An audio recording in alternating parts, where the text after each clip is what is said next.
Remand के चौधरी असलम का नाम तो आप लोगों ने, लियारी गैंगवार का नाम तो आप लोगों ने सुना ही होगा, ठीक है।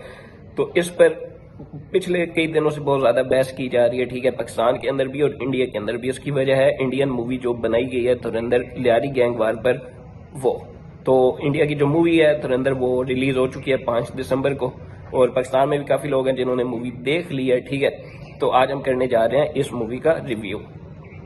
अगर तो स्टार कास्ट की पहले बात करते हैं, चौधरी असलम का करेक्टर कर रहा है संजय दत्त, रहमान डकैत का करेक्टर प्ले कर रहा है अक्षय खन्ना, अर्जुन रामपाल जो है मेजर इकबाल का रोल प्ले कर रहा है, और रणवीर सिंह जो है वो एक मोहित सिंह करके एक इनका इंडिया का एक मेजर था जो कि उस टाइम में लियारी में आया था, तो उसका करेक्टर जो है वो रणवीर सिंह प्ले कर रहा है। इसके अलावा और भी काफी सारे करेक्टर्स हैं।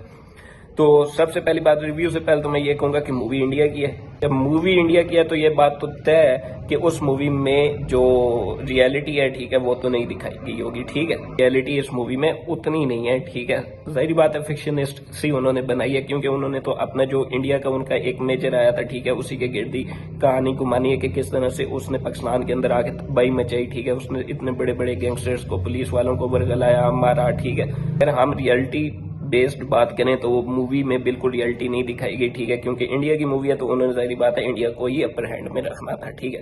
हाँ, अगर एक एंटरटेनमेंट के लिहाज से देखा जाए तो मूवी बहुत जबरदस्त है, पूरा धमाका है, धमाका भी नहीं एटम बम का धमाका है, ठीक है। अच्छा, इसमें हर एक करेक्टर को, जो भी मेन लीड करेक्टर्स थे, उन सबको बकायदा से पूरा स्क्रीन टाइम दिया गया। ये नहीं हुआ कि भाई एक ही हीरो के गिर्द जो है वो सारी मूवी घूम रही है, यानी कि रणवीर सिंह ही सब कुछ करी जा रहा है, ऐसा नहीं है। इस मूवी के अंदर बकायदा से चैप्टर्स बनाए गए हैं, ठीक है, हर एक करेक्टर के, कि जितने भी मेन करेक्टर्स हैं, ठीक है, उन सबको प्रॉपर स्क्रीन टाइम दिया गया, हर एक को बराबर हिस्सा दिया गया। जिस तरह अर्जुन रामपाल का एक सीन है स्टार्टिंग का, वो इतना ब्रूटल सीन है कि एक इंडियन सिपाही को लिटा के उसको बांधा किस चीज से हुआ है, इतना टॉर्चर किया गया है कि उसको जो मछली पकड़ने वाले कांटे होते हैं पूरे जिस्म में मुंह पे लगाए गए और उसके साथ उसको दोनों तरफ से, टांगों से, पेट से, मुंह से बांधा गया ऊपर, ठीक है।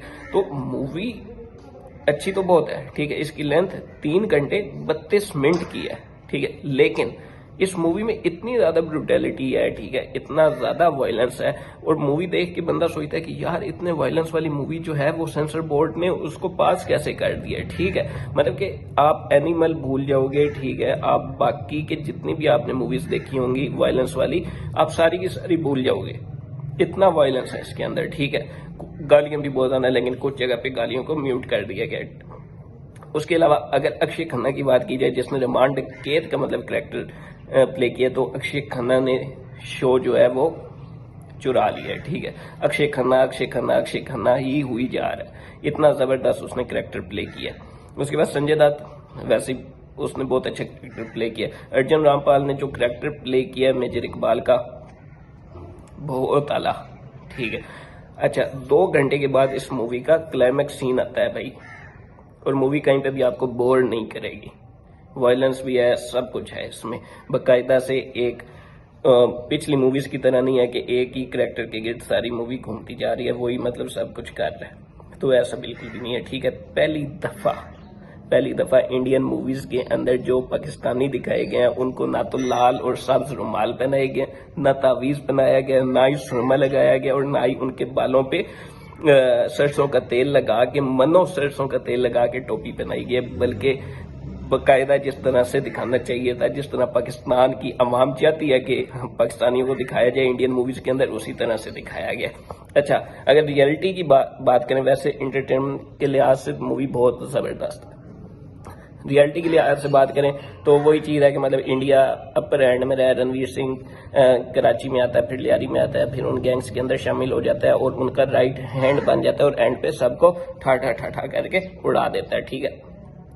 लेकिन उस टाइम पे जो लियारी के अंदर हुआ रियलिटी में, वो इससे कहीं ज्यादा ब्रूटल था।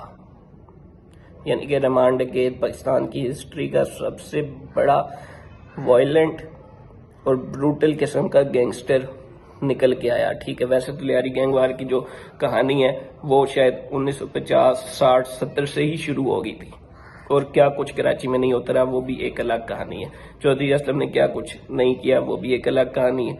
लेकिन मूवी में वो सारी चीज़ें नहीं दिखाई गई। मूवी में जस्ट इंडियन साइड ही दिखाई गई है कि वो इंडिया का एक मेजर आता है जो कि पाकिस्तानी मेजर इकबाल और पीपल्स पार्टी MKM का वो प्रोपेगेंडा उसको ऑब्जर्व करता है कि वो इंडिया के खिलाफ क्या करने जा रहे हैं, इंडिया को किस तरह से नुकसान पहुंचा रहे हैं। फिर वो सारी की सारी इंफॉर्मेशन लेता है और फिर वो इन सबको एलिमिनेट कर देता है, इंडिया को कुछ नहीं होने देता। तो मूवी में ये दिखाया गया। लेकिन अगर वैसे एक्टिंग के लिहाज से बात करें तो गाने ज़बरदस्त हैं मूवी के, एक्शन भरपूर है, ठीक है। बाकायदा हर एक कैरेक्टर ने अपने रोल के साथ इंसाफ किया।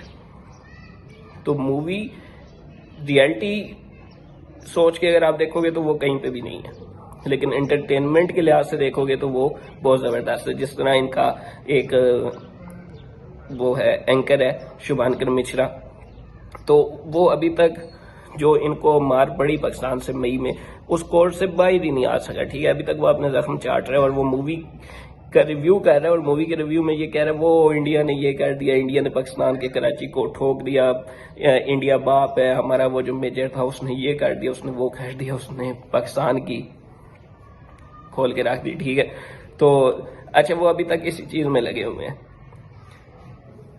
उनको पता ही नहीं है कि भाई मूवी क्या होती है, रियलिटी क्या चीज़ है। अगर आप रियलिटी में देखोगे तो इंडिया का जो है मेजर मोहित वो लियारी आया होगा, नो डाउट, ठीक है, क्योंकि ये पहले पाकिस्तान में दहशतगर्दी और इन चीज़ों में मुलविस रहे, ठीक है, आया होगा। लेकिन इन रियलिटी उसका कहीं पर कोई भी जिक्र इन लियारी गैंग वार में नहीं मिलता, और ना ही किसी ने उसको इतना ऊपर आने दिया कि वो आके यहाँ पे मतलब कि इन गैंग्स को कंट्रोल करे। क्योंकि उस टाइम पे जो गैंग से बहुत ब्रूटल थे, लाइक अरशद पप्पू, रहमान डकैत, बाबू डकैत, हाजी लालू, जितने भी थे उस टाइम में, वो सब अपनी ही इजारादारी कायम करके रखे हुए थे। उन्होंने किसी को ये नहीं कहा कि वो बाहर से आए और उनके सर पे आके बैठ गए। तो इस तरह कहीं पे भी कुछ भी नहीं हुआ, ना ही उसका कहीं पे आपको नाम मिलेगा लियारी की हिस्ट्री के अंदर। कहीं छोटा मोटा किसी जगह पे उसका नाम आया होगा, लेकिन इस तरह से नहीं आया जिस तरह से मूवी में दिखाया गया। वैसे मूवी बहुत अच्छी है और पहले दिन की जो इसकी कलेक्शन हुई है 27 करोड़ की ओपनिंग डे की, तो लग तो यही रहा है कि मूवी बहुत बड़ी हिट साबित होगी और जितना इसका क्रेज बन चुका है। और मजे की बात यह है कि इसका पार्ट 2 भी आना, और पार्ट 2 भी बहुत जल्दी आ रहा है, जो कि मूवी के एंड पे बता दिया कि 26 मार्च 2026 को धुरंधर का पार्ट 2 आएगा। यानी कि कुछ ऐसी चीजें हैं जो क्लोज नहीं की गई मूवी के अंदर, वो छोड़ दी गई हैं, वो सेकंड पार्ट के लिए रखी गई हैं। तो देखते हैं कि सेकंड पार्ट किस किस्म का होगा और अभी मूवी जो इसका ये फर्स्ट पार्ट है धुरंधर का, ये कितनी कमाई करती है।